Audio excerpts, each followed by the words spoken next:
जाऊंगी जो अभी अली रजा ने बात की थी शाम साहब, वो कह रहे हैं जी बड़े दिल का बड़े ज़र्फ का मुजाहरा नहीं कर रहे और सीटें इनकी हाथ से निकल सकती थी इसलिए इन्होंने इलेक्शन का बॉयकॉट कर दिया।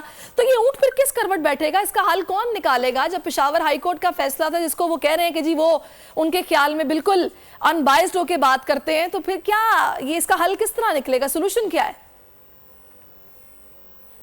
देखिए सर, जब आप जिद और घमंड से आप बात करेंगे और फैसले सियासी बुनियादों पे नहीं करेंगे और सिर्फ आप दावा करते रहेंगे कि जी हमें 3 करोड़ लोगों ने वोट किया, हमारी 180 नशिस्तें बनती हैं कौमी असम्बली की, हमें दी जाएं।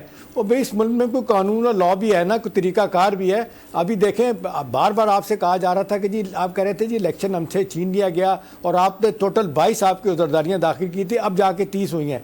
भाई आप पूरे मुल्क में कहते हैं आपके साथ धांधली हुई तो उज़रदारियाँ तो दाखिल करें। और दूसरी बात यह है कि ट्रिब्यूनल है, सुप्रीम कोर्ट है, हाई कोर्ट है, एक तरीकाकार है मुल्क का, एक निज़ाम है, गलत या सही उसको बेहतर करने की ज़रूरत है, लेकिन उससे प्रोसेस से आपको जाना चाहिए आगे।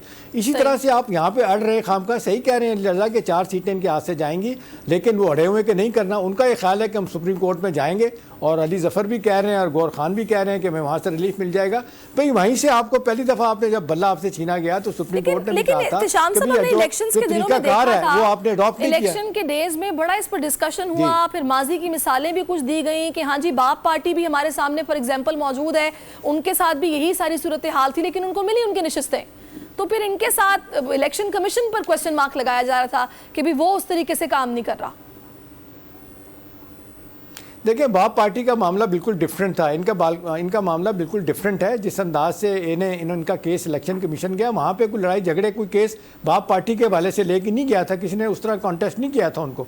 लेकिन यहाँ तो सूरत हाल बिल्कुल डिफरेंट है ना, कि आप पहले गए भले के निशान के बारे में वो नहीं मिला, फिर आपने देखा कि मखसूस नशिस्तों का मामला है, वहाँ पे भी आपके साथ कोई इतना वो नहीं हो रहा। फिर जिस अंदाज से हल्फ लेने की बात की थी आपने वो भी नहीं की, और फिर आपको कहा गया मखसूस नशिस्तों के लिए बाकायदा पार्टी होनी चाहिए, आपकी अपनी पार्टी आपने पता नहीं कहाँ घुमा दी है, सुन्नी तहरीक में आप शामिल हो गए। वो खुद अली रजा साहब और रजा साहब जो उनके हैं सरबराह हैं, उन्होंने आज़ाद इलेक्शन जीता, अपना उनके पास वो निशान ही नहीं था, उसके बाद अपनी पार्टी का फिर आप सुन्नी इत्तेहाद में आप चले गए।